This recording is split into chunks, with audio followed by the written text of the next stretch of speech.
Biyernes Santo, ano? Ano to? Ito ba yung sa ano ni Jesus? Yung ano, pagpapahirap na sa kanya? Kamatayan ni Jesus? Bukas pala patay na siya. Bawal nga kumain ng karne niyan, di ba? Kaya nga bukas gulay lang tayo eh. Oo nga pala. Anong oras tayo aalis bukas? Sana marami tayong madukutan nun, ano? Daming tao niyan sa simbahan, ha? Patay na nga si Jesus bukas eh. Dapat tumigil na muna kayo. Dapat nga, umiwas na muna kayo sa ganyang klaseng kasalanan eh. Di ba nga, bawal yung ingay niyan? Bawal yung kasiyahan? Ano yun? Iiwas nga kayo sa pagkain ng karne bukas. Pero hindi naman kayo iiwas sa paggawa ng kasalanan. Wala na kayong pinatawad kahit na Semana Santa. Bakit ba? Kaya nga patay na si Jesus bukas dahil hinugasan na niya tayo sa mga kasalanan natin, di ba? Ibig sabihin lang, simula bukas, wala na tayong mga kasalanan. Kaya yung gagawin namin, hindi na yun magiging kasalanan. Saka nagdadasal naman kami palagi eh. Okay na yun. Mag-ayuno na lang tayo bukas. Nag-aayuno sa pagkain pero hindi nag-aayuno sa kasalanan. Wala lang din yun.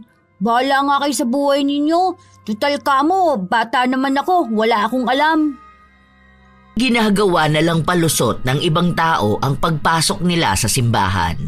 Lagi nilang sinasabi na kahit na gumawa sila ng kasalanan, basta humingi sila ng tawad sa Diyos ay patatawarin sila. Pero minsan, hindi lahat ng kasalanan na hiningi ng tawad ay basta lang mapapatawad. Ano kaya ang kaparusahan na nararapat para sa palasimba na mandurukot? Ano ba naman yan? Akala ko pa naman ang daming pera nun. Ang daming suot na alahas eh. Tapos mukha pa siyang mayaman. Tapos ito lang yung laman ng wallet niya. Sabi sa'yo walang pera yun eh. Ikaw naman, parang hindi mo alam na yung mga mukhang mayaman paminsan yung wala talagang pera. Buti pa tong akin oh. May laman na 5,000 yung wallet niya. Hindi yun mukhang mayaman ha. Kasi parang luma na yung suot niyang damit. Naloko na naman ako. Hayaan mo, mamaya babawi ako. Doon ako sa terminal sa Cubao. Kahit na sino na lang doon. Malamang kapag nasa terminal ang tao may pera wallet nun. Kapag naipon naman na to, dadami na rin. Ate, tama na kaya yung ginagawa ninyong ganyan? Kawawa naman kasi yung mga tao eh. Paano kung kailangan talaga nila ng pera? Lalo na sa panahon ngayon na ang mamahal na ng mga bilihin. Tumahimik ka na dyan, Otep. Akala mo naman naiintindihan mo na talaga ang buhay. 10 taon ka pa lang, hoy. Akala mo ganun lang kadali ang lahat? Kapag hindi namin to ginawa, magugutom tayo. Magugutom? May trabaho naman sina mama. Ang baba lang na sahod niya, no? Hayaan mo na. Kapag mas malaki ang kita ko mamaya, bibigyan kita ng pera. Kunwari ka pa gusto mo lang ng pera. Masama kasi yung ganyan, ate. Hindi yan masama kung nanghingi naman ng sorry kay Lord. Nagdarasal naman ako palagi, no? Bukas nga magsisimba tayo, di ba? Mawawala na rin yung kasalanan ko pag pinagdasal ko yun. Huwag kang dyan, kaya minamalas kami ni ate. Kaya nga, pektusan ko kaya yung bata na yan. Kapag laki mo gagawin mo rin naman to, no? Feeling ka dyan. Hindi ka mabubuhay kung iisipin mo ang ibang tao. Tama si Angelina. Kapag gumawa ka ng kasalanan, tapos humingi ka ng sorry, ibig sabihin lang no, napatawad ka na ng Diyos. Ganun lang yun. Kaya wag mo kaming konsensyahin dyan, no? Kada lalabas kami ng simbahan malinis na kami, no? Ipinaglaban ng 2 ate ni Otep ang paniniwala nila. Kaya hindi nila tinatanggap ang pagsabi na makasalanan sila dahil lang sa mandurukot sila. 3 lang naman silang magkakapatid. Kung tutuusin, hindi naman sila mahirap. Pero ang gusto ng 2 ay magkaroon ng mas maayos na buhay. Gusto nilang makaangat, pero ayaw nilang paghirapan sa mas maayos at tamang paraan. Ayaw nila ng normal na trabaho. Ang gusto nila ay sumama sa grupo ng mga mandurukot. Kinatatakutan sa lugar nila ang magkapatid, lalo na si Angelina, dahil kahit na nakikipag-usap siya sa taong kaharap niya, kaya niyang dukutan ito. Nasanay na siya dahil bata pa lang siya, sumasama na siya sa kanyang ate na ganon ang gawain. Hindi naman sila pinipigilan ng ina. lalo na kung may naibibigay silang pera. Minsan pa, may babae malapit sa terminal na tila ba naliligaw. Nakabukas ng kaunti ang bag nito, kaya nakakuha ng pagkakataon si Angelina na dukutin ng pitaka. Nakuha niya naman. Pasimple siyang umalis matapos iabot sa kanyang ate. Ganon ang kanilang gawain. Laging dalawa silang kikilos para walang hulihan. Pagdating ng hapon, sa kanila pagpapartehan at bibilangin ang perang nakuha nila o kung anumang nadukot nila. Tumatawag yung may-ari ng cellphone pero pinatay ko naman na. Bukas ko ito ipapaayos kay Joseph para maibenta natin. Ano, wala na ba talagang laman tong ibang wallet? Wala na, te. Mga ID na lang saka kung ano-anong hindi naman na natin mapapakinabangan. Dispatch ako nito. Tatapon ko na to sa basurahan, ha? Sige lang, ang dami nating nakuha ngayon, oh. Tingnan mo to, yung babae doon na kagitgitan ko banda sa may palengke. Alam ko kanya tong 15,000. Tiba-tiba. Talaga ba? Ang saya! Tapos tong 5K, hulog na lang natin sa simbahan para mapatawad tayo sa kasalanan natin. Kung pagsasamahin naman to lahat, nasa lagpas 20,000 na to, ate. Okay na rin to, ha? Sige, bahala ka sa buhay mo. Basta ako, makakapag-tong-its na ulit ako. Pangmahalakasan, ngayon nila ako hamunin, ha? Masayang umuwi ang magkapatid. Binigyan pa nila ng 500 si Otep para ipakita sa kanilang kapatid na mas maganda ang trabaho nilang pandurukot kaysa sa sinasabi nitong matinong trabaho. Kinabukasan lang din, nung nagsimba na sila, may dinukutan pa si Angelina.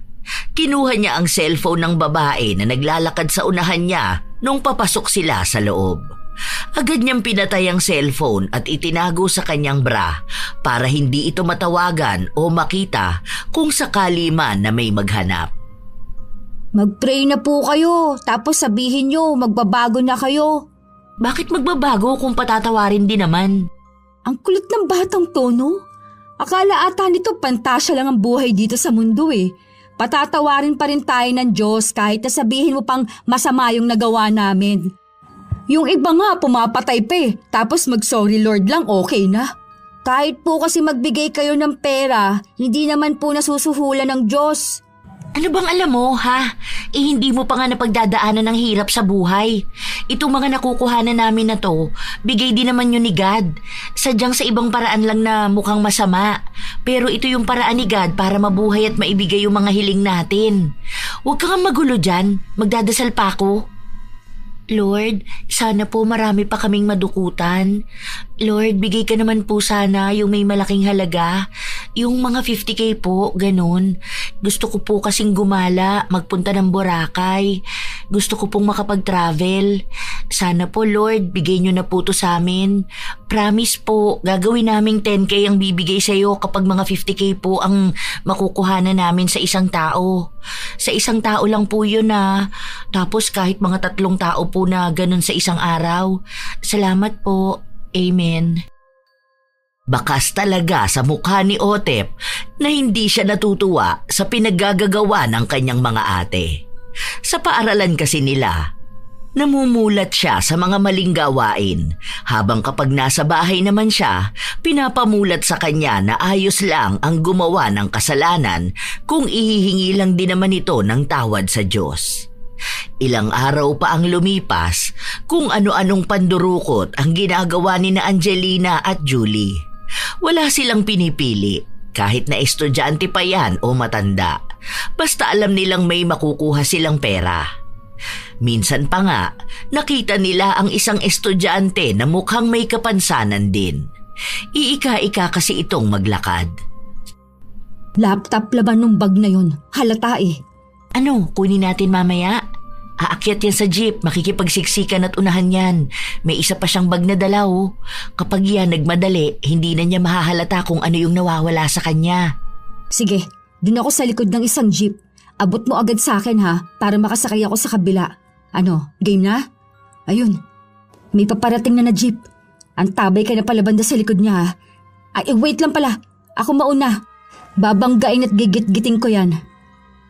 Naisagawa ng magkapatid ng maayos ang kanilang plano. Nauwi nila ang gamit ng bata. Tuwang-tuwa sila dahil alam nilang mahal ang magiging benta nila nun. Tiba-tiba tayo sa laptop na to. Ay, thank you Lord!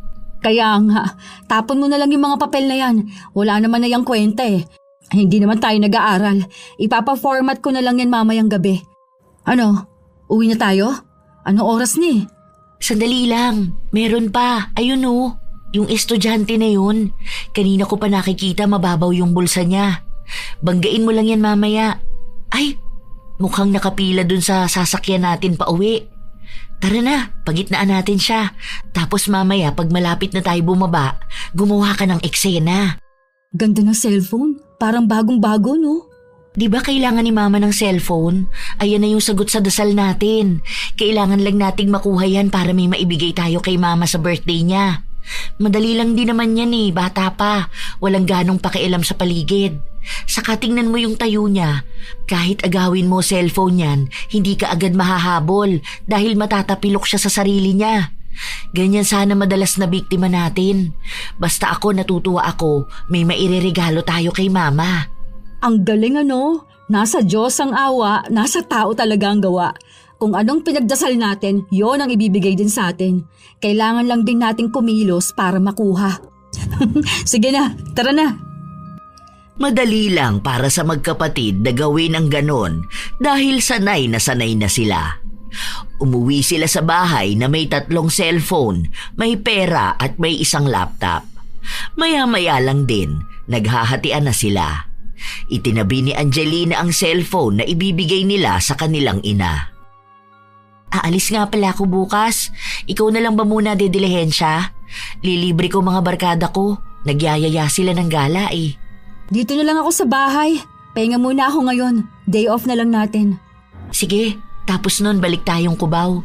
Maraming tao ngayon magbabakasyon. Ang dami na naman nating makukuha niyan.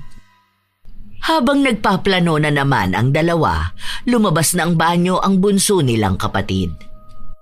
Bunso, lika rito. Anong cellphone gusto mo? Pili ka lang dito. Bigay na namin. Anong kailangan mo? Meron dito, maganda yung camera. Ayoko ate. Baka mamaya makita pa sa akin yan ng may-ari eh. Ganyan yung bigay nyo kay ate Kyla eh. Tapos nalaman nung may-ari kung nasan yung cellphone niya. Buti na lang sinabi niyang nabili niya lang sa naglalako. Kung tinuro niya kayo niyan, baka nakulong na kayo. Bakit naman kami makukulong? Malamang ate, pag nanakaw kaya yung ginawa ninyo ni ate Julie. Hoy, hindi yun basta pag nanakaw no? Ano lang yun? Sarili naming kilos matapos naming mag-pray na gusto naming makuha yun. Eh kung hindi naman to para sa amin, hindi naman namin yun makukuha no? Hindi talaga ganun yun ate. Dahil hindi nyo naman talaga yun makukuha kung hindi nyo pilit na kunin dun sa tao eh. Pinaghirapan nyo ng iba. O kaya baka grabe yung halaga nun sa kanila tapos kinuha nyo lang. Akala mo talaga eh, no? Kapag nalaman mo kung bakit namin to ginagawa, baka sumama ka na rin sa amin. Malalaman mo to kapag lumaki ka pa ng konti. Kapag nakita mo kung gaano kadaling binibigay ni God ang hinihiling mo. O siya, kung wala kang gusto, wag na. Itong laptop na lang pala ang sayo. Magagamit mo to sa school nyo. Saan nyo naman nakuha yan? Alam ko na galing sa pandurukot nyo yan pero huwag nyo naman sabihin na estudyante. Mahalaga pa ba kung kanino namin nakuha? Hindi pa ba sapat na may magagamit ka? Ang mahal lang ganito kapag binenta namin. Kailangan mo to. Kasi yung anak ni Bekekang nagpapabili sa kanya ng laptop dahil kailangan na raw sa school nila. Kawawa naman yung ninakawan nyo nito. Mamaya hiniram niya lang to dahil kailangan sa school nila tapos nawala lang dahil kinuha sa kanya. Ang dami mo namang dada. Para naman sa'yo yan. Pumasok ka na nga sa kwarto mo. Napipikon lang ako sa'yo. Nagpatuloy lang sa ginagawa nila ang magkapatid. Kahit na anong sabihin ng bunso nila, wala silang pakialam. Dahil naniniwala silang mabuti silang tao hanggat nagsisimba sila at nagdarasal. Minsan pa, may dinukutan si Angelina na isang matanda. Nasa sasakyan pa rin sila. Siksikan na nun. Nung makuha niya ang pitaka, nagpunta siya sa likuran para hindi siya mapagbintangan dahil nga malayo siya sa matanda. Bago bumaba ang dinukutan niya, nalaman na agad nitong nawawala ang pitaka niya. Hindi makababa ang matanda dahil sinasabi niyang ipambibili niya ng gamot ang laman ng pitaka niya. 300 lang naman daw yun, para lang daw makainom ng gamot ang apo niya na may sakit. Akala ng matanda makokonsensya niya si Angelina, pero hindi. Walang naging kibo ang dalaga. Matapos niyang bumaba malapit sa simbahan, pumasok muna siya para magdasal. "Thank you po, Lord. May mga nadukutan po ako ngayon. May pera na naman ako. Sorry po sa ginawa ko. Amen." Ayan, okay na yan.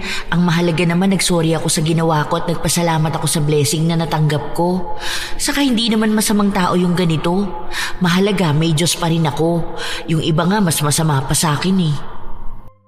Nung pauwi na si Angelina, nakita niya ang 2 pulubi na namamalimos. Nagbigay siya ng pera at pagkain sa mga ito. Sa ganong paraan, iniisip niya na mabuti na siyang tao kahit na gumagawa siya ng masama.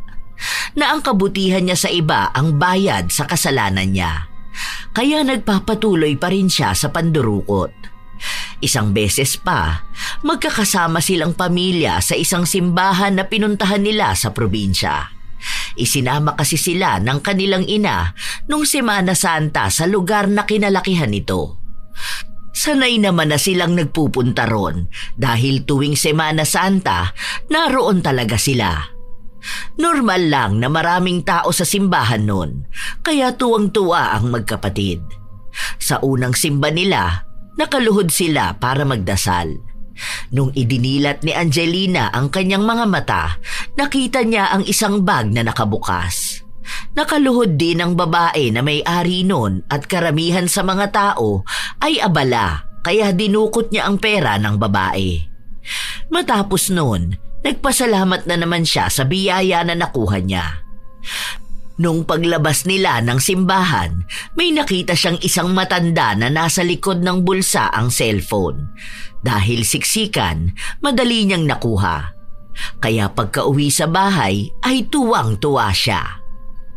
Ito isa sa mga gusto ko kapag Semana Santa. Ang bilis tumugon ni Lord sa mga dasal ko. Dami kong pera oh. Ilan nakuha mo ate? Hindi niyo talaga pinalampas tong ganito, ate.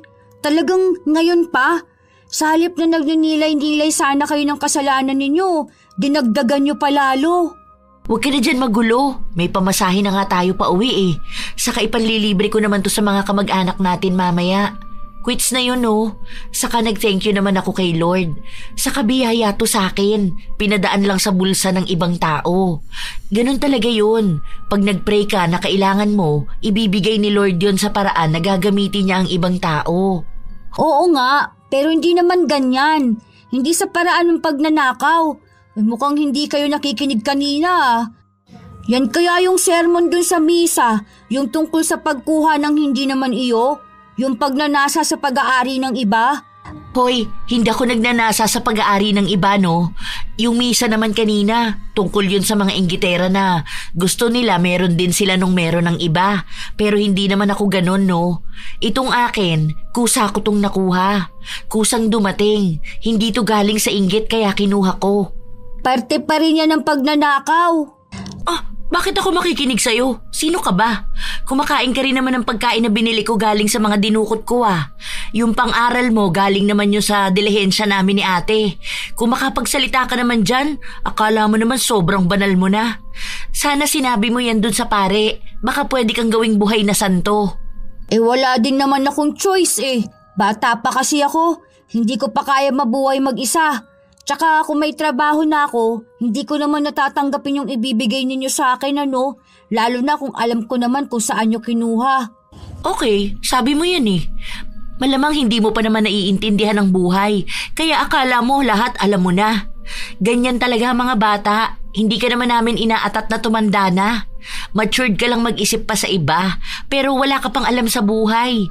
Dahil kung may alam ka naman talaga sa buhay, hindi mo kami kukutsain. Dahil mas maiintindihan mo pa kung bakit namin to ginagawa. Bakit nga ba ate?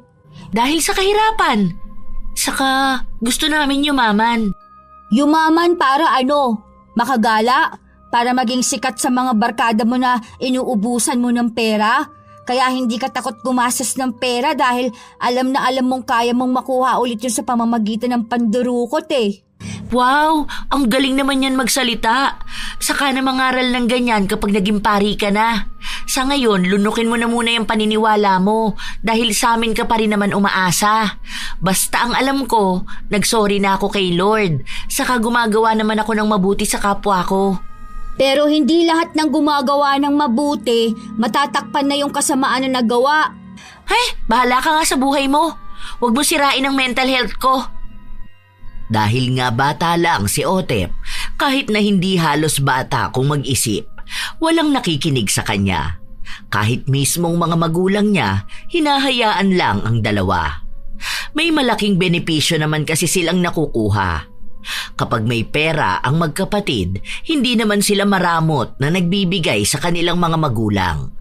Halos hindi na nga pumapasok sa trabaho ang kanilang ina dahil malaki na ang naibibigay ng magkapatid.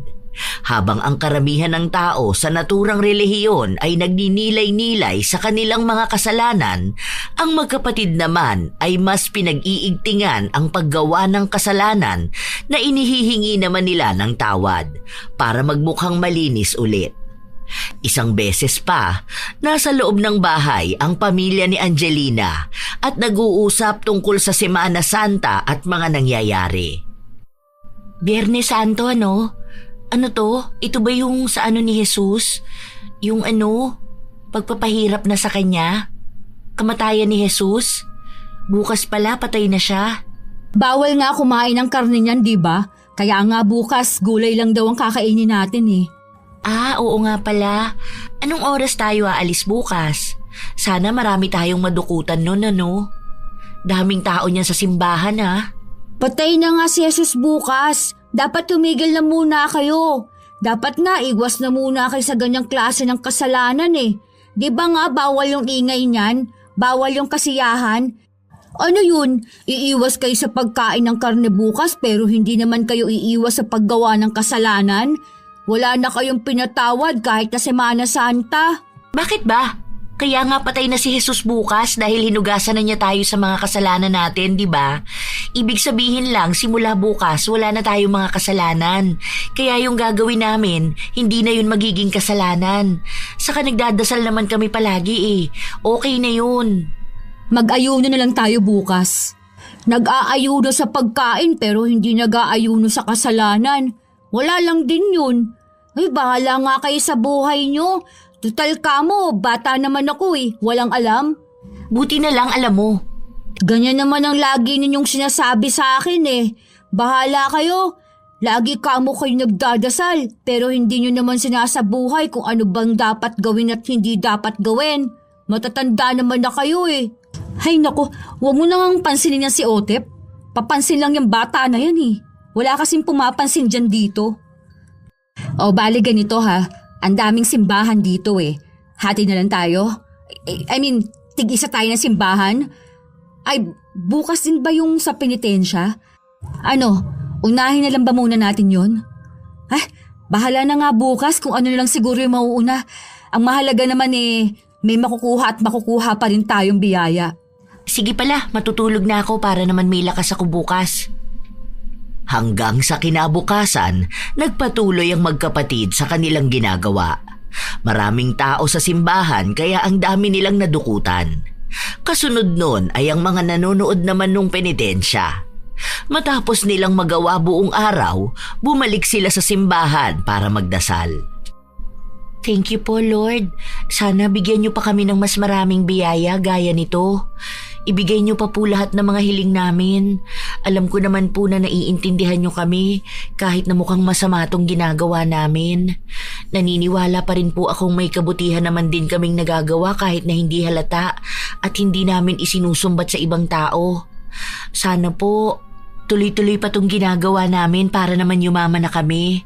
Salamat po. Pagka-uwi nila, naabutan nila si Otep na nasa loob lang ng bahay. Nakaupo lang ito at mukhang kagigising niya lang din. Hindi ka lumabas? Kanina, nanood ako ng penitensya pero umuwi na rin ako kasi naantok ako. Alam mo, ang dami naming nakuha ngayon ah. Parang 1 linggo namin to kung nasa Maynila kami. Ang saya naman pala. Sana pala araw-araw na lang Semana Santa, no? Tapos halos araw-araw na lang penitensya para naman maraming tao sa labas. Talagang yan pang hiniling mo, ate? Parang sinabi mo na sana noon araw-araw din pinapatay si Jesus. Hindi ka man lang ba natakot sa mga pinagsasasabi mo? Ngayon pa talaga? Sumirit na naman to. Yung iba nga gusto nila araw-araw Pasko Ano, gusto nila araw-araw nanganganak si Maria? Natawa naman ako doon sa araw-araw nanganganak. Ito kasing si Otep baluktot ang utak Para namang ako pa yung may kasalanan na ganito yung gusto ko.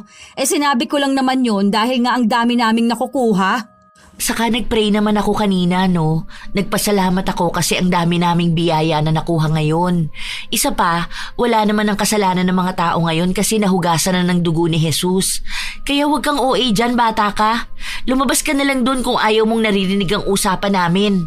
Basta alam namin na masaya kami ngayon dahil totoo naman na ang dami naming nakuhang biyaya. Bahala nga kayo sa mga katwiran ninyo.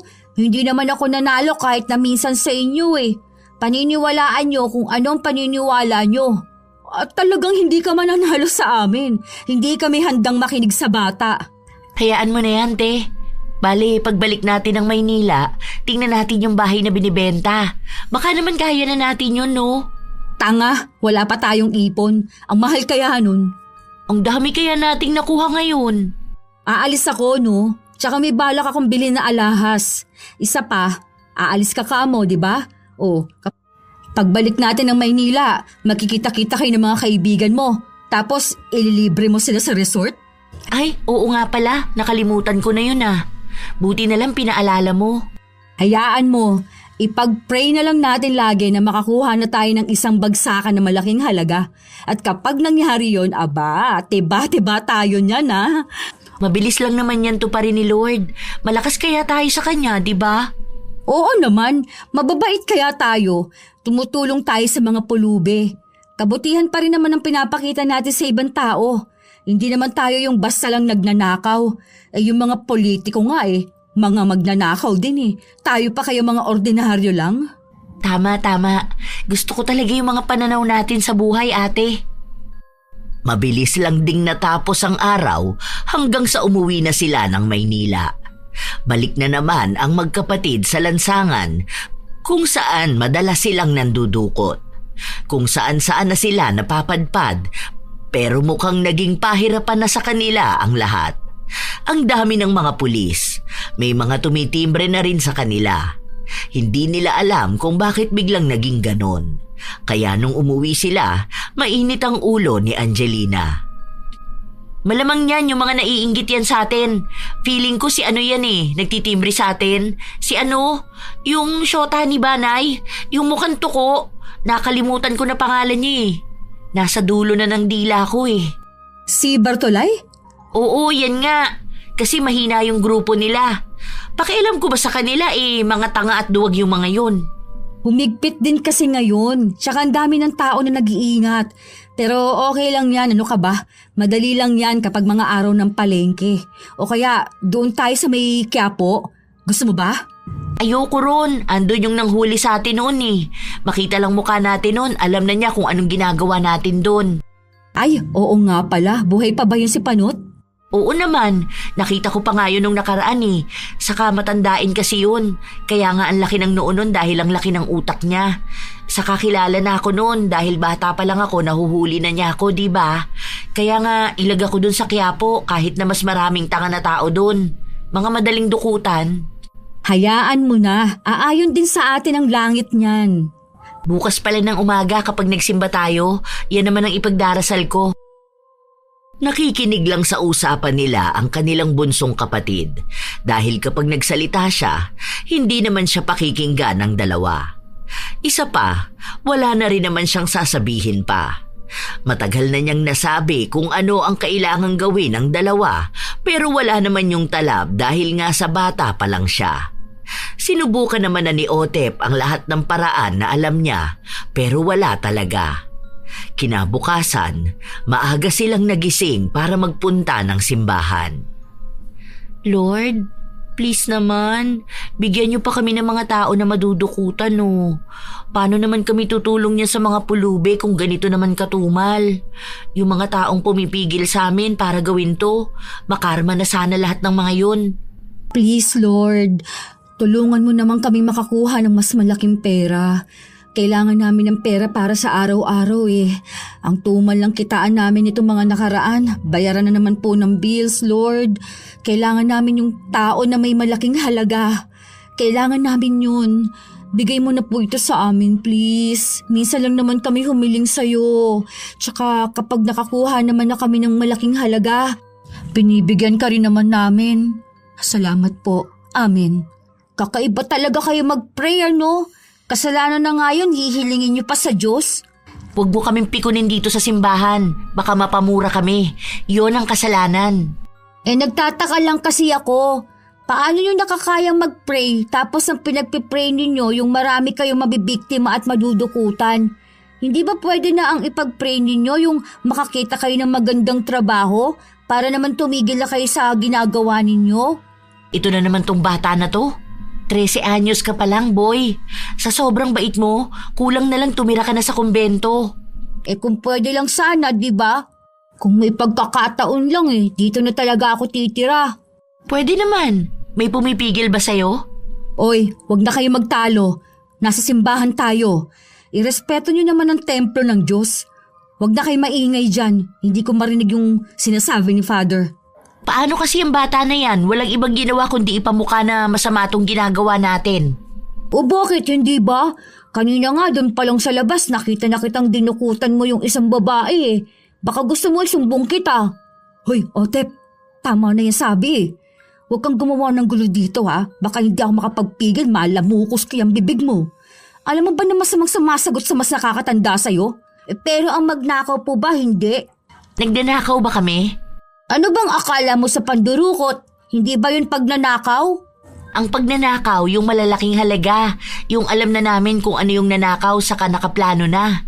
Ito, hindi naman namin alam kung magkano laman ng wallet ng isang tao Baliko kasi ang utak ninyo. Otep, isa pa. Hindi ka ba tatahimik dyan? Dahil umamba na si Julie, nanahimik na lang ang bunso nilang kapatid. Pero si Angelina, patuloy na sinesermonan si Otep. Nung pauwi na sila, may 3 tao sa simbahan na nadukutan ng magkapatid. Lumipas pa ang ilan pang mga linggo, matumal pa rin ang mga nadudukutan nila. Minsan kasi nakakahalata na ang isang tao, oras na makita pa lang sila, o kaya ang mga galaw nila. Yung ibang tao naman, tagong-tago ang mga gamit nila. Bili muna tayong palamig, ate. Ay, ayoko dyan. Ang tabang ng orange nila dyan. Doon na lang, buko juice. Yung tig-5 lang ha. Yung wallet na nakuha mo kanina, 20 pesos ang laman. Ano ba naman yun? May halaga pa bang 20 ngayon? Mukhang tanga naman yung tao na yun. Ang porma niya pa naman. Hindi ko naman alam. Ang kapal naman kasi ng wallet niya. Akala ko ang daming laman. Madaming ang laman. Puro resibo naman at ID. Ano namang gagawin natin dun? Sa susunod kasi, wag ka lang yung puro na lang dukot. Parang nung nakaraan, puro barya naman yung nadukutan mo. May isa pa yung sa cellphone na puro crack. Hindi naman yun naibenta. Basta kinukuha ko lang yung madaling makuha. Kapag naipon naman na natin yan, malaki na rin naman, di ba? Saka yung nakuha ko nung nakaraan, may 2,000 sa loob ng wallet nun Ano naman gagawin natin sa 2,000? Ano ba naman kasi nangyayari sa mga tao na to? Ang hihirap naman nila. Mga wala ng pera Baka dahil kasi pecha de peligro, wala pa kayang sahod. Maghintay tayo niyan kapag sahod na. Malalaman naman natin yan kapag maraming nakapila sa ATM. Saka na lang tayo bumawi. Baka mas malakas mag-pray yung mga humihiling na malasin tayo ngayon. Tara, daan tayong simbahan para naman humiling ulit tayo na palakasin ulit yung kita natin. Ayusin mo kasi yung pag-pray mo ha. Dapat yung buong puso talaga. May kaunting pagtatalo pa sa magkapatid, pero hindi naman yun lumala. Noong nasa simbahan sila, walang gaanong tao kaya alam nilang wala silang madudukutan doon. Nung nakaupo sila, maya-maya may umupo rin na babae sa likuran nila. Sana bigyan na tayo ni Lord ng sign. Anong sign? Nabibigyan na niya tayo ulit ng malaking biyaya. Alam mo yun, yung bibigyan niya tayo ng malaking pera na makukuha natin. Feeling ko nga malapit na yun eh. Nakakapanaginip pa naman ako ng angel. Ganun daw yun, di ba? Ay, sana nga. Hindi na ako makagala ngayon. Ano pa ako, di ba? Yung mga tropa ko nga nagyaya sila sa akin na mag-outing daw kami sa LU. Kaso ang tumal ngayon, wala pa akong budget. Natigilan sila sa pag-uusap nung may tumawag sa babae na nasa likuran nila. Hello? Oo, dala ko na ngayon yung 100K. Cash to, kasi cash nga yung kailangan. Oo, jeep lang ako pero dumaan muna akong simbahan. Oo nga. Teka nga lang, uuwi muna ako bago ako magpunta sa ospital. Nasa 80K lang yung kailangan pero 100K kasi yung pinadala ni tita. Kaya yun na yung kinuha ko. Baka kasi may iba pang bayaran. Oo na, sige na, alis na pala ako. Ingat ka rin ah, bye. Nagkatingi na ng magkapatid bago nila marahang nilingon ang babae sa likuran nila. Kung hindi pa nila narinig ang sinabi nito, hindi naman nila aakalain na may pera ang babae. Ang maiisip lang nila, ordinaryo lang din itong babae. Baka yan na yung sign na hinihintay natin. Ang bilis talaga tumugon ni Lord. Thank you, Lord. Tara, sundan na pala natin. Sasakay daw yan ng jeep eh. Feeling ko yung 100K na sinasabi niya nakalagay dun sa bag na yun. Grabe naman kasi siyang makabitbit eh. Halatang hindi niya bibitawan. Akong bahala dyan. Madali lang naman yan. Kalkulado ng magkapatid ang bawat galaw ng babae na balak nilang dukutan. Nakapila sila sa jeep. Mukhang inaakala ng magkapatid na umaayon na sa kanila ang kapalaran dahil ang daming tao. Sakto na may nagrarally pa nung panahon na yun. Nagkaroon ng gulo, ang daming nagtatakbuhan, kaya sinamantala na ng magkapatid ang sitwasyon. Binangga ni Angelina ang babae. Ang kapatid niya naman, hinila ang isang bag na mukhang napansin din ng babae. Nakipaghilahan pa, pero ang daming taong bumabangga sa kanila, kaya nabitawan yun ng babae. Si Angelina naman, nagpanggap na wala siyang napansin o nakita. Matapos nun, umuwi silang dalawa na sobrang saya. Sa sobrang tuwa ko, parang gusto ko sumayaw. Makakapunta na kami ng LU nito. Bibili pa ako ng bikini ko. Ang saya naman. Libre ko mga tropa ko nito. Tiba-tiba na naman tayo. Magkano yan? 100K yan, diba? May mga reseta pa oh. Tapon na lang natin to. Ate, baka mamaya gagamitin niya sa ospital. Malas na lang niya. Tsaka hindi naman niya kami nakita, no? Malay niya ba kung kami yung kumuha? Nagtatakbuhan na kaya yung mga tao nun? Nakita niya ako dahil ako yung nakabunggo sa kanya. Pero nakita niya naman na wala akong inagaw sa kanya. Nakita niya pa nga na tumama ako sa likod ng jeep dahil may tumulak sa akin. Ang sakit kaya nun. Okay lang yan. At least, alam niyang wala kang kinalaman dun. Malay niya ba kung sinong kasabwat mo, di ba? Saka pinagpray ko naman to. Nanghingi ako ng sign at ito na yun. Saka gusto ni Lord na maging masaya ako. Hindi ba talaga kayo nakukonsensya, ate?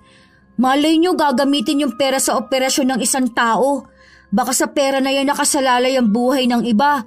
Tapos kayo, dinukot nyo na nga, gagasasin nyo pa sa mga luho nyo. Nakikinabang naman tayong lahat, no?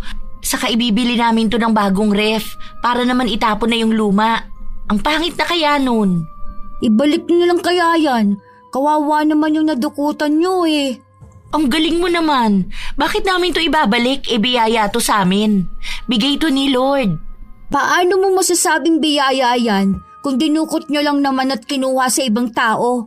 Basta, alam namin. Ano ka ba? Nagpapapatol ka na naman dyan sa bata. Itapon mo na itong mga papel na to. Wala naman tayo mapapakinabangan dyan eh. Mga reseta, o ayan. Itong pera at saka bag na lang ang kukunin natin. Hayaan mo na yan si Otep. Bata pa yan. Kaya akala niya alam na niyang buhay-buhay.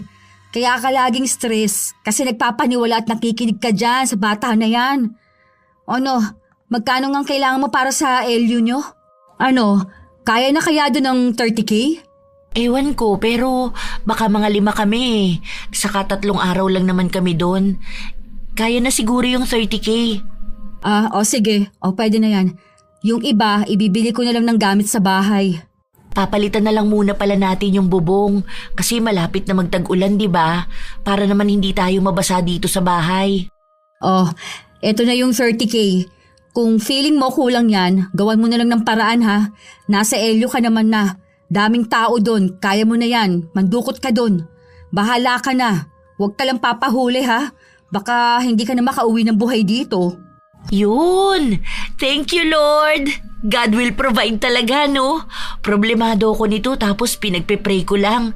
Ayun, meron na agad binigay. Sobra pa talaga. Hala, talagang nagpasalamat pa siya oh. Lahat ng biyaya dapat pinagpapasalamat natin. Napapailing na lang si Otep. Ilang araw wala si Angelina dahil nasa galaan siya. Habang ang pera naman na nakuha nila, mabilis lang ding naubos. Kung ano-ano na lang kasing pinagbibili nila. Kung saan-saan nila ginagastos. Wala silang pagpapahalaga sa pera. Dahil alam nilang kaya pa naman nilang kitain yon at kunin sa ibang tao. Hanggat hindi nila pinaghirapan ang bawat sentimo, wala rin silang pakundangan na gagastusin yun. Nung nakabalik na si Angelina, balik na naman sila sa lansangan ng kapatid niya para lang maghanap ng mabibiktima nila. Pero isang beses may lumapit sa kanilang babae. Namumukaan nila pero hindi lang nila alam kung saan nila nakita. Kami ba ang kinakausap mo? Itatanong ko sana kung saan nyo nakuha yung bag na yan. Ito? Ewan ko. Sa Divisoria ata. Bakit? May nawawala kasi akong bag. Ganyan yung itsura. Baka pwedeng makita yung itsura ng loob. Huwag mo sabihin na pinagbibintangan mo kami. Wala akong sinasabi. Nakikisuyo lang ako para itatanong ko rin kung saang pwesto nyo nabili. Nung nakaraan kasi nadukutan ako. Diyan kasi nakalagay yung pera ko para sa operasyon ng pamangkin ko eh. May mga papers din kasi yun. Tapos may mga reseta. Kailangan ko kasi yun. Pati yung vaccine card dun. Anong pinapalabas mo?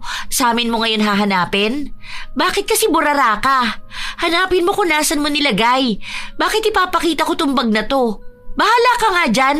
Lalapit ka lang para mambintang. Ang init na nga ng panahon, dumagdag ka pa sa init ng ulo ko. Hindi naman kita pinagbibintangan. Nagtatanong lang ako.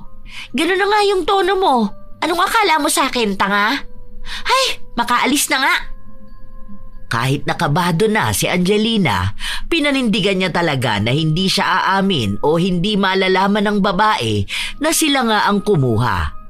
Hindi na sila nagpagala-gala noon sa labas dahil baka makita ulit sila ng babae. Umuwi na muna sila. Sabi ko sa'yo, wag mo na munang gamitin yung bag na yan.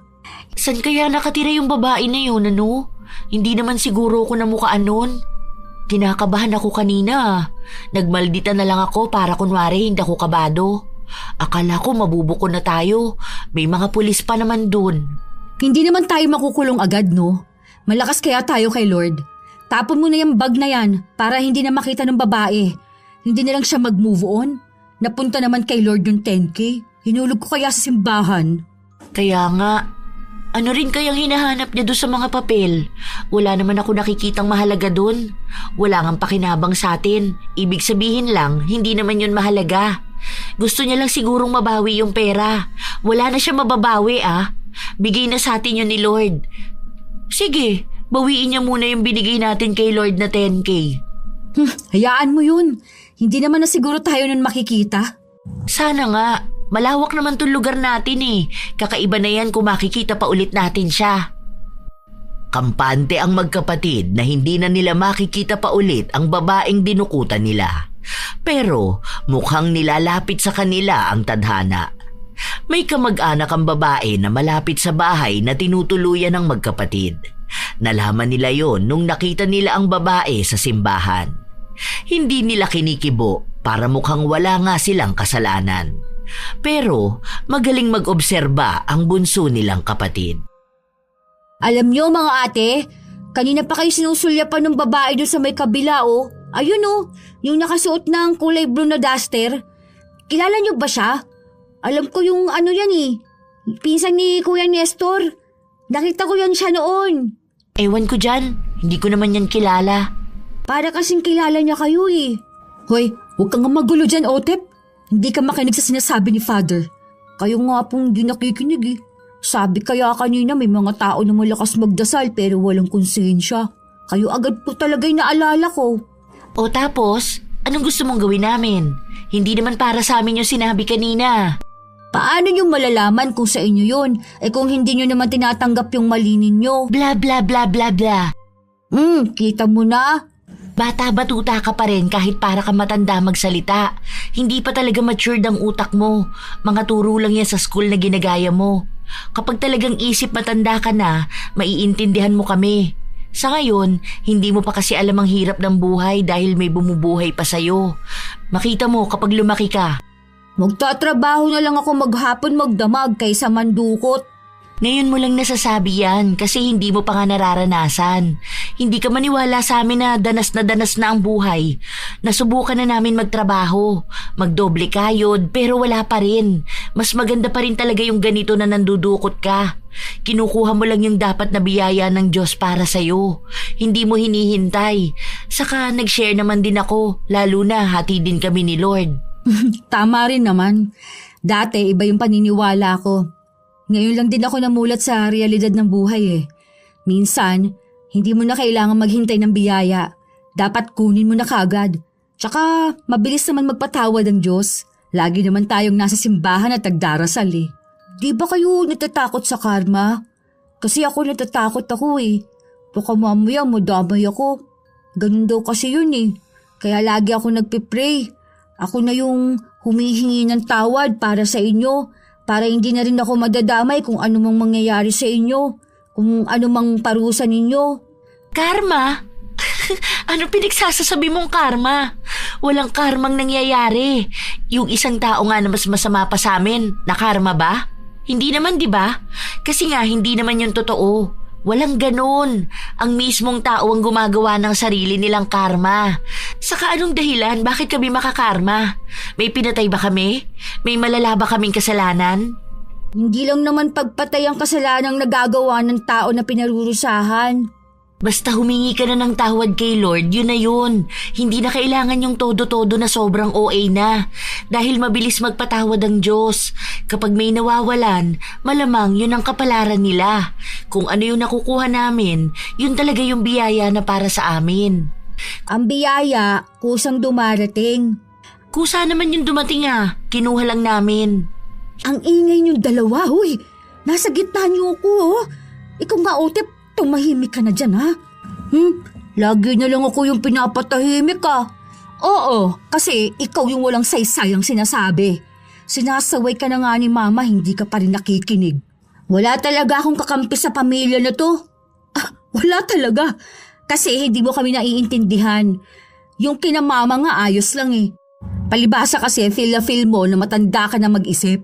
Porket sinasabi ng iba na matured ka na mag-isip para sa ganyang edad, sinabuhay mo naman. Dahil iba yung paniniwala ko sa inyo. Sus! Ngayon lang naman yan. O pustahan tayo. Sa mga susunod yan, kapag medyo lumaki ka na yan, baka maging mas magaling ka pa sa amin. Hindi mangyayari yun. Hay nako, wag ka magsasalita ng tapos dahil hindi mo alam kung anong pwedeng mangyari sa mga susunod.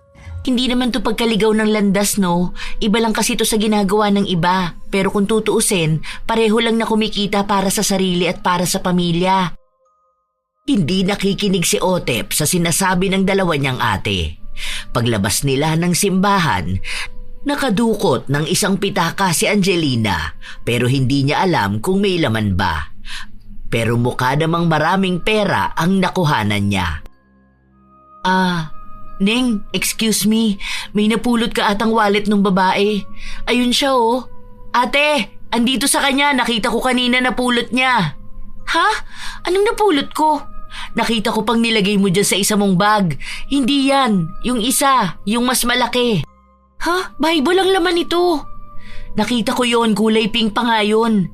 Ayan, oo, ayan nga, nakaipit. Sa kanya yan. Sa'yo yung wallet na yan, di ba? Gusto pa sanang itanggi ni Angelina na sa babae ang wallet. Pero ang daming tao, nakatingin na rin sa kanya kung ibabalik niya ba ang pitaka. Sakto na nawawala nga rin ang pitaka ng babae. Kung hindi niya yon ibabalik, malamang ay tatawag ng pulis ang babae at siya lang din ang mapapahiya. Ito ba? Sorry, akala ko sa ate ko. Same kasi sila ng wallet. Nakita ko lang yun dyan kasi nahulog din ang mga gamit namin. Pasensya na ha, hindi ko napansin. Nagpasalamat lang ang babae saka ito umalis. Bakas naman ang inis sa mukha ni Angelina pero hindi niya pinapahalata para walang ibang makakita na sadya niya naman talagang kinuha ang pitaka. Hindi yun basta lang napulot niya. Ang pinagtataka niya, bakit yun nalaman ng babae? Sino ka ba, ha? Bakit ba sunod ka na sunod sa akin? Nakita kita kung paano mo dukutan yung babae. Grabe, katatapos lang ng misa, gumawa ka na agad ng kasalanan. Anong pinagsasasabi mo? Napulot ko talaga yun, no? Akala ko nga sa kapatid ko yun. Ayun lang sila, naghihintay sa akin. Alam kong ikaw yung kumuha ng pera ko. Bakit naman ganyan kayo? Hindi kayo lumalaban ng patas. Alam mo, hindi ko alam kung ano yung pinagsasasabi mo. Katatapos lang ng misa nang bibintang ka. Alam mo ba na masama yan? Huwag mong ibalik sa akin ang sinabi ko kanina. Wala akong binabalik sa'yo. Lubayan mo nga kami. Alam mo, malaking karma yung babalik sa'yo at sa kung sino mang kasabwat mong mandurukot. Yung pera na kinuha nyo, pera yon sa pagligtas ng tao. Mabuti na lang, mabait pa rin ng Diyos. Kahit na nawala yung pera, naging maayos naman yung taong paggagamitan nun. Sana magbago ka na hanggat hindi pa huli ang lahat. Paraan mo yan ang pangongonsensya sa akin. Kung may konsensya ka nga. Wala, dahil alam kong wala akong ginagawang masama. Ang dapat makonsensya dito, walang iba kundi ikaw. Dahil nakikialam ka sa buhay ng iba. Hindi naman dapat pakialaman, pinakikialaman mo. Maitatanggi mo yan sa mga tao, pero alam ng langit kung anong ginawa mo. Kahit na anong dasal ang gawin mo, kahit na anong pagsisimbang gawin mo, kung gumagawa ka ng mali sa kapwa mo, hindi ka makakatakas sa parusa sa'yo. Mabuti akong tao. Malaking halaga ang binibigay ko sa simbahan. Nagbibigay ako sa mga pulube. Mabait ako, kaya bakit ako matatakot sa mga parusa? Hindi lahat ng gumagawa ng mabuti sa mata ng tao, mabuti talaga. Hindi matatakpan ng kabutihan mo ang kasamaan na ginagawa mo. Kung may mali man ako nagagawa, tanggap at mahal ako ng Diyos dahil lagi naman akong tumatawag sa Kanya. Hindi lahat ng tumatawag sa Diyos totoong tanggap ng Diyos. Lalo na ayaw niya sa taong mapagmataas at mapagmalinis. Hindi mo pwedeng utusan ng Diyos na tanggapin ka dahil lang sa iniisip mong mabuti ka habang gumagawa ka naman ng masama. Paulit-ulit naman ang usapan na to. Wala namang kwenta. Hay, bahala ka na dyan. Kanina pa ako hinihintay ng mga kasama ko. Nagmadali na lang na umalis si Angelina sa harapan ng kanyang kausap. Alam niya sa sarili niyang walang mali sa mga nagawa niya dahil mabuti pa ring tao ang isang taong tumutulong sa kapwa niya. Kaya alam niyang hindi siya pwedeng matawag na makasalanan dahil lang sa iisang ginagawa niya, ang pagiging mandurukot. Ilang araw pa ang lumipas, hindi gaanong makakilos ang magkapatid dahil matalas ang mga mata ni Baninay. Tila ba binabantayan sila? Hindi ba aalis dito yung babae na yan? Bakit ba? Saan ba yan nakikituloy? Hindi ko rin alam. Si Otep may alam niyan eh. Mamaya pag-uwi natin, tanungin natin siya. Akala mo pulis siya no? Laging nagbabantay.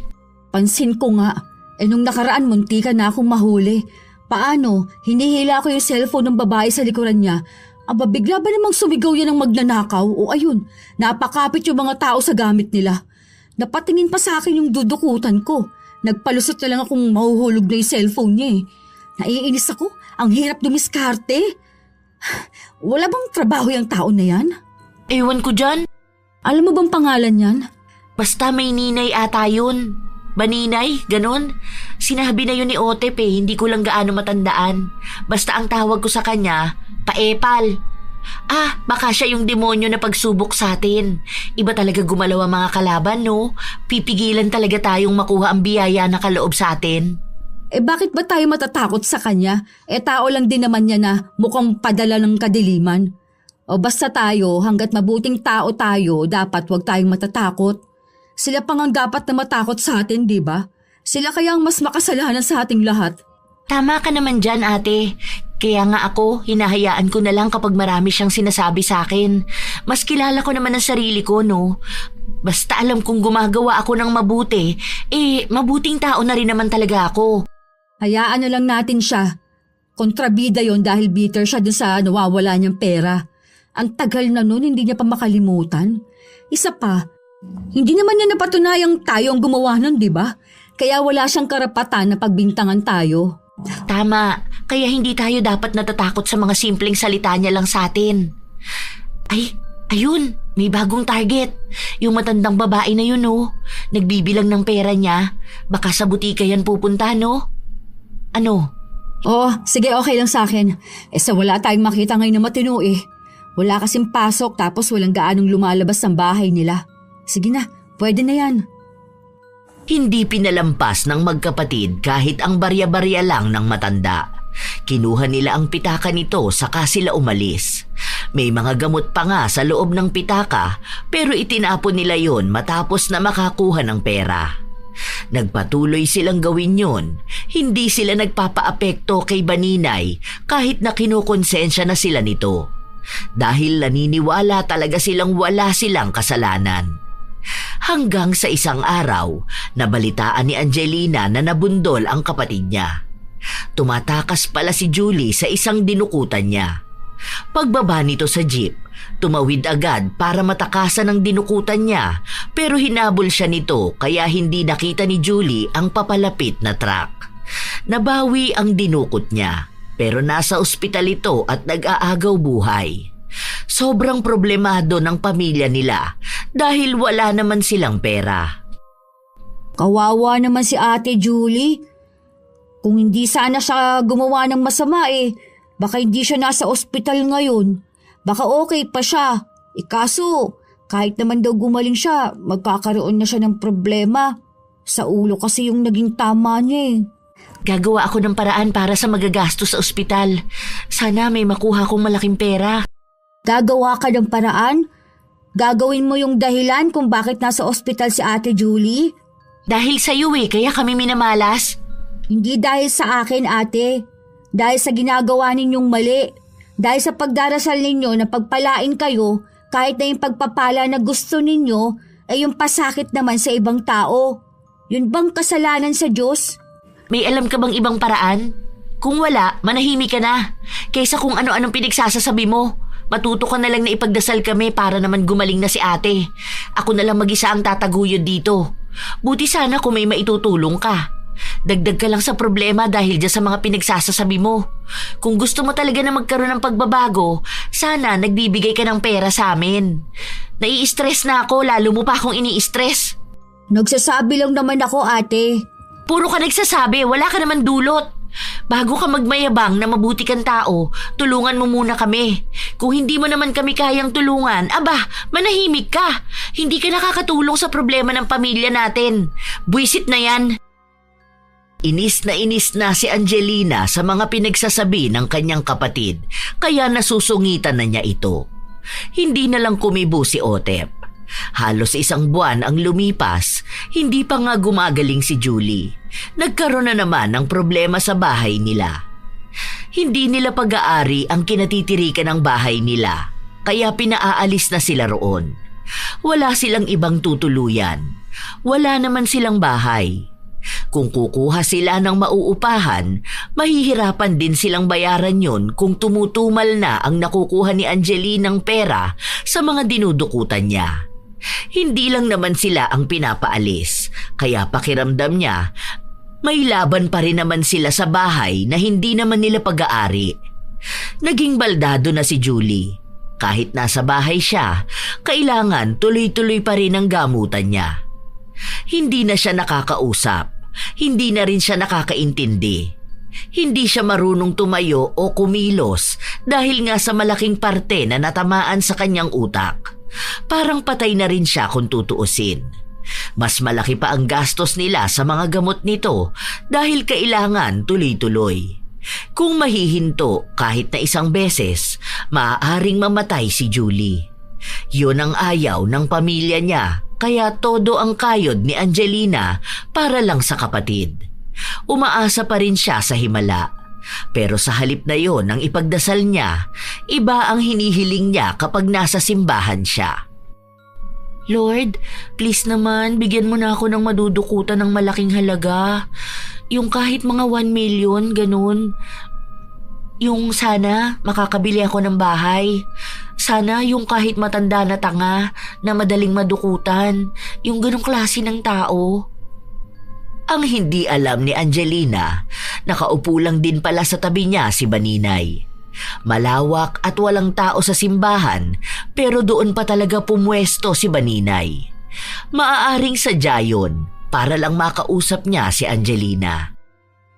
May iba naman pwedeng upuan, di ba? Dito mo talaga gusto?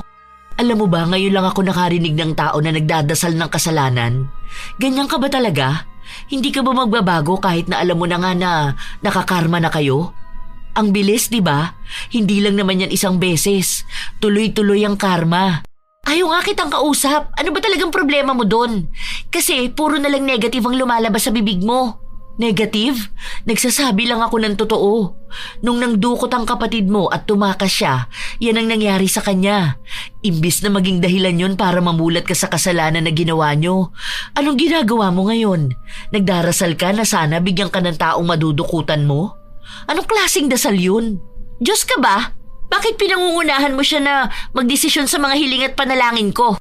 Ano pa bang susunod na gusto mong mangyari para lang tumigil ka na sa pagiging mandurukot mo? Naniniwala ka sa Diyos pero hindi ka naniniwala sa kasalanan mo? Dumating ka lang ba talaga sa buhay namin para lang manginis, ha? Alam mo kung wala ka maitutulong sa amin o kaya walang mabuting dala yung mga ganyan mong salita, wag mo na lang akong kakausapin, ha? Kahit na kailan, kahit na makita mo ko. Nung nawalan ako, alam ko na kinuha sa akin ng kung sino. Galit na galit ako. Ngayon na nakikita na kita, awang-awa na ako sa'yo. At sino naman na nagsabi sa'yo na ako nga yung kumuha nun? Nambibintang ka na naman. Baka kamutanga ka lang kaya nawala mo. Hindi ko na kailangan patunayan ang alam ko. Oh, anong purpose pa pala na kinakausap mo ko? Ganyan ka ba talaga? Ano yan? Ganyan na kayo pinalaki ng mga magulang nyo? Talagang hinahayaan nila na maging mandurukot kayo? Na maging makasalanang tao pero pala simba? Naiinis talaga kung kausap ka. Ang matinulang ata sa inyo yung lalaki mong kapatid. Buti pa yon, alam ang tama at mali. Tumabi ka nga dyan, paharang-harang ka dyan. Alam mo, kung hindi ka talaga titigil sa mga ginagawa mo, napakalaking karma ang babalik sa'yo. Hindi lang ganyang klase ng karma na nangyayari sa kapatid mo. May mas malala pa dyan. Hindi ako naniniwala sa karma. Kung may taong kakarmahin man, yun yung mga tao na masasama talaga ang ugali. Ako, mabuti akong tao dahil alam kong tumulong. Hindi ko na ipaliliwanag sa'yo kung paano umiiral ang karma. Pero sana wag mo nang hintayin na mas malala pa ang maranasan mo. Uulitin ko tong sinasabi ko, ha? Wag na wag mong pangungunahan kung anong mangyayari sa amin. Dahil totoo naman na wala kang alam. Ayoko pa naman sa lahat yung daig pa ang Diyos kung magsalita. Kung hindi ka naman hihiling ng masama sa kapwa mo, wala namang mangyayari sa kanila. Katulad kung hindi kayo gumagawa ng masama sa kapwa nyo, walang mangyayaring masama sa inyo. Kapag si Baninay ang nagsasalita, tila ba walang panalo si Angelina. Hindi niya alam kung paano siya lalaban o kung may pagkakataon pa bang makalaban siya. Ilang araw pa ang lumipas, wala pa ring nangyayari. Sa bawat perang nakukuha ni Angelina, mas doble naman na pahirap ang dumarating sa kanila. Lalo na nung nagkasakit na ang mga magulang niya. Mas lalo siyang nahihirapang itaguyod ang buhay nila. Kahit na anong dasal niyang makakuha siya ng malaki, iba naman ang napupunta sa kanya. Puro lang din paghihirap at pagdurusa. Lagi-lagi na siyang nasa simbahan para ipagdasal ang trabaho niya bilang mandurukot. Kahit na sinasabi na sa kanyang itigil niya ang ganong klase ng dasal, wala siyang ibang pinakikinggan. Minsan pa, sobrang problemado niya kaya nagawa na niyang harap-harapang humablot ng gamit. Isinasaalang-alang niya ang buhay niya sa pagtakbo at pagtawid para matakasan ng isang tao na kinuhanan niya. Pero minsan nahuhuli siya. Kahit na babae pa siya ay nasasaktan siya. Mabuti na lang Nagagawa niyang makatakas para hindi siya mahuli ng mga pulis. Mas lalong maghihirap ang pamilya niya kapag nakulong siya. Baka mamatay pa si Julie dahil masyadong mahal ang gastusin nito. Isang beses pa, nasa simbahan sila at mismong simbahan pa ang dinukutan ni Angelina. Sorry Lord, marami naman ako nabigay sa'yo nung malakas ang kita ko. Bawiin ko muna tong iba ha, ibabalik ko na lang kapag okay na ulit ang lahat. Hoy, pera ng simbahan niya na. Ano ba? Bakit pa bigla ka nila susulpot dyan? Hindi ka ba kinikilabutan? Abulay ng mga tao yan tapos kukunin mo pa? Pati ba naman yan dudukutin mo pa? Aba, ewan ko na lang talaga kung anong mangyayari sa'yo niyan sa mga susunod. Baka isang araw, dyan na dumating ang sunod-sunod na karma sa'yo. Hindi ka pa magbago. Alam mo, may panahon ka pa namang isuko ang sarili mo sa Diyos. Ano namang isusuko ko? Isa pa, hiram ko lang naman to, no? Pinagpray ko naman na sana may makuha kong pera ngayong araw para naman makabili ako ng gamot ng kapatid ko. Kung hindi mo alam ang pinagdaraanan ko, hindi ka pwedeng basta na lang magsasalita.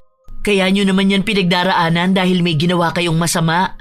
Ako nga no nawala ng 100K kahit nagagamitin na namin sa mismong operasyon eh.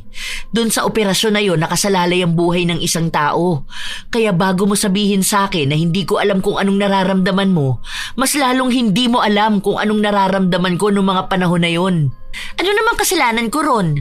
Anong pakialam ko? Ewan ko, ikaw lang naman ang nakakaalam nun eh. Ibalik mo na yan. Baka mas lalong magalit sa'yo ang Diyos sa ginagawa mong ganyan.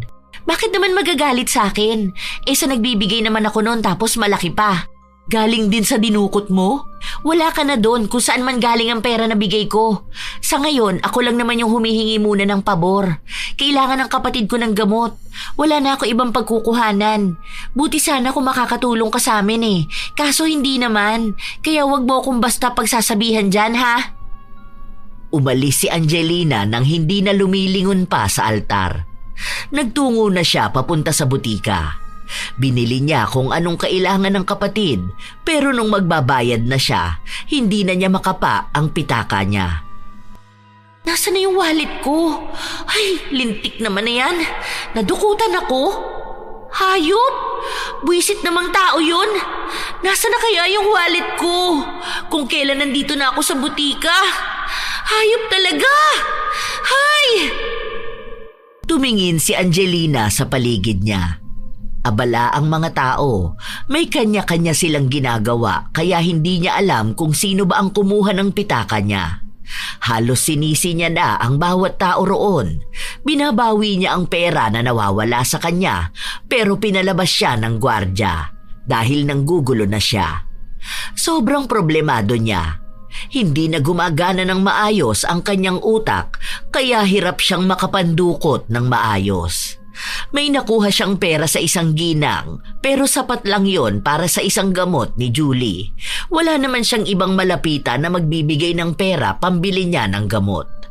Wala rin silang pagkain ng mga panahon na yon. Noong umuwi siya, naabutan niya si Otep na galing sa pamimitas ng talbos ng kamote. May bigas ba tayo? May nagbigay kanina ng bigas tapos delata. Kumusta naman si ate? Di ba kanina pa dapat itutulok yung gamot niya? Wala naman dyan. Tapos si Papa kanina inatake pero nagawa na lang ng paraan. Ate, kung ano-ano na nangyayari sa pamilya natin. Alam mo ba kung anong karma na to? Ano ba pinagsasasabi mong karma? Hindi tayo kinakarma. Anong tawag mo sa nangyayari sa atin? Alam mo rin bang mapuputulan na tayo ng kuryente? Nakiusap lang ako kanina na hindi pwedeng walang kuryente yung machine na gamit ni ate. Ang mahal ng kuryente natin eh. Paano natin yun mababayaran? Tapos yung iba nating mga kapitbahay, umalis na sila dahil nga may demolition na mangyayari. Saan na tayo pupunta niyan ngayon? Wala na tayong kahit na ano ate. Wala na tayong pwedeng ibang malapitan. Huwag ka mag-alala. Ipagdasal mo rin naman kasi na may madukot akong malaking halaga bukas para naman umayos kahit paano ang buhay natin. Hindi ka kasi nagdarasal eh. Buti pa nung maayos si ate kasama ko siya lagi nagsisimba at nagdarasal. Kaya ang ayos ng kitaan namin nung mga panahon na yon. Nagdarasal naman ako pero hindi naman ganyang klase ng dasal ate. Yung dasal na maayos at dadalhin tayo sa mabuti. Dinala ba tayo sa mabuti? Hindi naman, di ba? Dinala lang tayo lalo sa kahirapan. Kinukontra mo kasi yung dasal ko kaya ganito. Ako lang naman yung nagpapakahirap para sa atin. Kung ibahin mo kaya ang dasal mo, ate, baka doon pwedeng dumating yung tulong na kailangan natin. Tabi nga dyan, kung ano-ano na naman ang pinagsasasabi mo, wala naman tulong sa totoong pinagdaraanan natin. Tabi dyan! Isang gamot lang ang naiturok kay Julie, kaya malaki ang pagkakataon na mamatay ito kung ganon ang gagawin nila sa mga susunod na araw. Hanggang sa nagtuloy-tuloy na ang problema nila. Nung bibili ng gamot para kay Julie, na ospital naman ang nanay nila, kaya sa kanya ginamit ang pera. Tumambay pa sa labas si Angelina para makahanap ng mabibiktima, pero wala siyang nakukuha na matino. Ingat na ang mga tao. Naglipa na rin ang mga nagbabantay at pulis sa labas. Gusto na niyang magwala pero wala namang laman ang mga dasal niya kundi ang makapanlamang at makakuha ng pera mula sa ibang tao. Ilang araw pa ang lumipas, binawian na ng buhay si Julie dahil na rin sa kakulangan ng suporta ng gamot. Kasabay nun, namatay din ang ama nila. Ang natitira na lang ay ang magkapatid at ang ina nila na may sakit. Hindi rin sigurado kung magiging mahaba pa ba ang buhay nito dahil wala rin silang pera na susuporta sa gamutan nito. Ang tagal ni Angelina sa simbahan, pero blanko lang talaga ang utak niya. Ate, uwi na tayo. Tara na, kunin na lang natin yung pwedeng mapakinabangan natin gamit dun. Giba-giba na ibang bahagi ng bahay natin eh. Siguro kahit nasa lansangan na lang muna tayo tumuloy. Ganun talaga ate. Bakit naman ganito yung nangyari sa atin? Bakit sa atin pang mabubuting tao? Bakit hindi na lang dun sa mga masasama talaga? Ang unfair naman eh. Tayo yung pinarurusahan ng ganito kalala. Yung mga pumapatay nga okay na okay ang buhay eh. Ano yun? Pabor ba ang Diyos sa mga taong gumagawa ng masama? Ate, hindi rin tayo mabuting tao.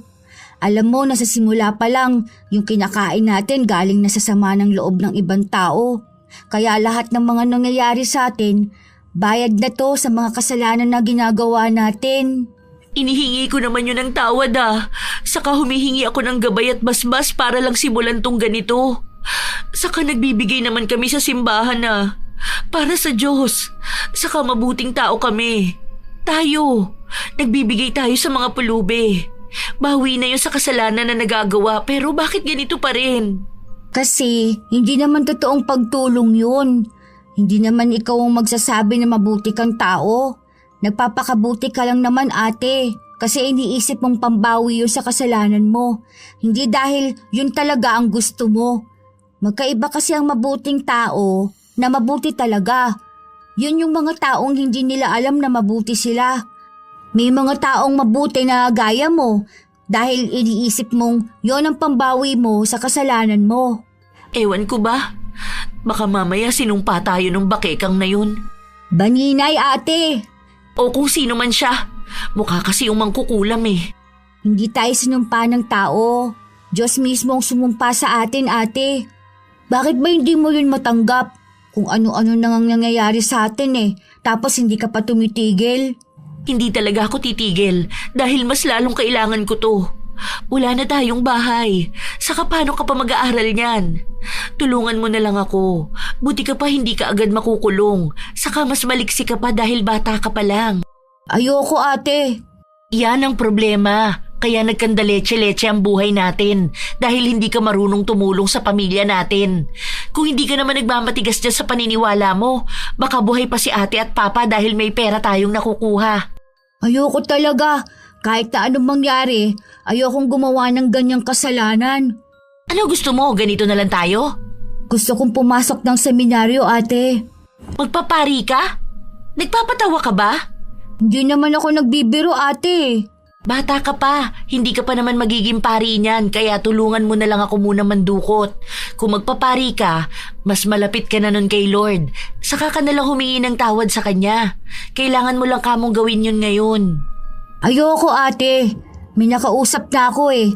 Pwede raw akong pumasok ng seminaryo. Magpapatulong na lang ako kay Ate Baninay dahil wala naman na akong guardian. Anong wala? Nandito pa kami ni nanay. Sa iba mo naman kasi ako dinadala, ate. Ayoko dun sa landas na gusto mo ako mapunta. Gusto ko yung buhay na tinatawag ako. Hindi sa buhay na napipilitan lang akong gawin dahil gustong ipagawa sa akin. Ewan ko sa'yo. Bahala ka na sa buhay mo. Sige, magkanya-kanya na lang tayo. Sana pagdating ng araw, mapagtanto mo kung ano yung mga mali mong nagawa, ate. Sana yun yung panahon na susuko ka na rin sa mga kasalanan mo. Hanggat gumagawa ako ng mabuti, may mabuti pa ring lalapit sa akin. Kaya wag mo akong pangangaralan. Ikaw kamo, sana lang wag ka magsisi sa mga pinaggagawa mo. Kapag nakonsensya ka, sana matanggap pa kita ulit. Pinanindigan ni Otep ang kagustuhan niyang pumasok sa seminaryo. Dahil bata pa siya, may mga naging proseso pa para matanggap siya. Walang suporta ang ate niya, kaya lumalabas na wala na rin siyang pamilya. Desidido na siyang iyon ang gusto niyang gawin at maging pari paglaki niya. Kahit na alam niyang galing siya sa pamilya na kasalanan ng bumubuhay. Pero si Angelina, hindi niya pa rin tanggap kung anong nangyayari sa buhay nila. Kalalabas lang ng ospital ng kanyang ina, pero wala naman silang bahay, kaya nasa lansangan lang silang dalawa. Patuloy pa rin na nagiging mandurukot si Angelina. Walang nagbago sa gawain niya, wala man lang siyang napagtanto na kahit na ano. Hanggang sa isang maling tao ang nadukutan niya. Nakulong siya matapos niyang dukutan yon. Pero bago siya makulong ay nabugbog pa muna siya. 2 taon ang parusa sa kanya dahil sa laki ng halaga na nakuha niya. Problemado siya noon dahil walang makakasama ang kanyang ina sa lansangan, lalo na at may sakit ito. Pero walang naging awa sa kanya ang dinukutan niya. Yung pera daw na dinukot niya, para daw yun sa buhay din ng isang tao. Kung natuloy ang pagkuha niya sa pera, malamang nasa bingit na rin ng kamatayan ang taong nangangailangan ng pera. Wala siyang pwedeng gawin na dahilan. Minsan pa, nagulat siya nung dinalaw siya ni Baninay. Akala ko naman kung sinong bibisita sa akin. Anong kailangan mo? Pinakiusapan lang ako ng kapatid mo. Gusto niya lang malaman kung kumusta ka na. Saka yung balita tungkol sa mama niyo. Bale, may kumuha at tumulong na sa mama mo. Inilapit namin yung concern sa kinauukulan. Wala na akong kapatid. Talagang galit ka pa sa kapatid mo kahit na ang buting bata ni Otep? Alam mo ba na ikaw ang laging laman ng mga dasal niya? Ikaw na lang ang pamilya niya kaya umaasa siya na kapag nagkita kayong dalawa, maayos ka na. Umiiyak nga yun nung nalaman niyang nakulong ka eh. Huwag ka nang babalik dito. Sabihin mo sa kanya kung totoong kapatid ko siya, sana gumawa siya ng paraan para makatulong sa amin. Sa akin. May tinutulong sa'yo ang kapatid mo, hindi mo lang alam. Dahil hindi naman yun yung tulong na gusto mo eh. Hindi mo ba alam na ganito yung singil ng langit sa'yo? Isipin mo yun, nangyari lang lahat ng to sa loob ng 1 taon. Yung karma mo, pinagbabayaran mo na. Kung hindi mo pa rin alam kung bakit ka nakakarma, baka mas lalong hindi ka na makalabas dyan sa ganyang pamumuhay. Umalis ka na. Wala akong pakialam sa'yo. Wala akong pakialam sa mga sasabihin nyo. Kahit kay Otep, sabihin mo sa kanya na wala siyang kapatid. Wala na siyang pamilya dahil hindi niya kami tinutulungan. Umalis ka na! Sarado ang puso at isip ni Angelina. Hindi niya tinatanggap kung anong totoo. Sa kapatid niya siya nagagalit, kahit na wala namang maling ginawa si Otep. Kahit na sinabi ni Angelina na ayaw niyang makita ang kanyang kapatid, gumagawa pa rin ng paraan si Otep para maipaabot ang pagmamahal niya sa ate. Umaasa siya na baka isang araw mapagtanto ni Angelina na may mali siyang nagawa at isuko niya ang sarili niya. Tunay na pagsuko sa Diyos. Sa panahong kasalukuyan, nakakulong pa rin si Angelina pero unti-unti na siyang lumalambot. Tila ba nagbubukas na ang kanyang puso sa mga salita na dapat niyang tanggapin. Lalo na nung naririnig niya lagi ang salita ng Diyos. Kaya hindi nawawala ang pag-asa sa kapatid niyang sa susunod na pagkikita nila, maayos na ang kanyang kapatid. Hanggang ngayon kasi, nakakulong pa rin si Angelina, pero ilang buwan na lang ay lalaya na siya. Minsan talaga, may mga taong inaakala nilang nahuhugasan na ang kanilang kasalanan sa oras na magdasal sila o magpunta ng simbahan. Akala nila sapat na ang pagluha sa panalangin at pag-usal ng amen para mabura ang mali. Kahit na paglabas nila ay dala pa rin nila ang parehong gawain. May mga pusong natutong magtago sa likod ng kabanalan. Malinis sa panlabas, ngunit marumi pa rin ang intensyon. Ginagawang panangga ang dasal, ginagawang panlinis ang simbahan, pero hindi naman iniiwan ang kasalanan.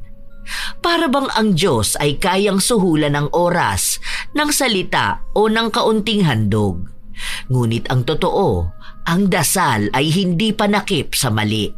Hindi nito tinatakpan ang kasalanan kung hindi naman ito tinatalikuran. Walang saysay ang pagyuko ng ulo kung ang budhi ay hindi marunong umamin. Walang halaga ang pagpasok sa simbahan kung paglabas naman ay patuloy sa panlalamang. Ang tunay na pagsisisi ay hindi nasusukat sa dami ng dasal, kundi sa lakas ng loob na itigil ang mali. Hindi ito nakikita sa pagluha, kundi sa pagbabago. Sapagkat ang Diyos ay hindi lamang nakikinig sa sinasabi, nakikita rin niya ang ginagawa. Kaya bago isipin na napatawad na, marahil ang mas mahalagang tanong ay nagbago na ba? O naghahanap lamang ng paraan para gumaan ang konsensya habang patuloy na inuulit ang kasalanan. Kaya tandaan na hindi simbahan ang huhusga sa tao, kundi ang sarili nitong gawa. At darating ang araw na ang bawat maling itinago sa likod ng dasal ay lalabas, at sa oras na maningil ang langit, tuloy-tuloy na ito at walang ibang makakapigil. Kaya bago isiping banal at mabuti, tingnan muna ang mga gawang mali na hindi kailanman maitatama ng pagpapanggap na mabuti. Kayo ba mga apo? Minsan na ba kayong nakakilala ng taong iniisip na mabuti sila kahit gumagawa ng masama dahil lang sa gumagawa sila ng mabuti sa kapwa nila? Taong palasimba pero hindi naman maiwan ang kasalanan. Ano rin ang inyong opinyon sa ating bagong kwento? Maaari nyo yung ibahagi sa amin. Naway nakapaghati dito sa inyo ng magandang aral.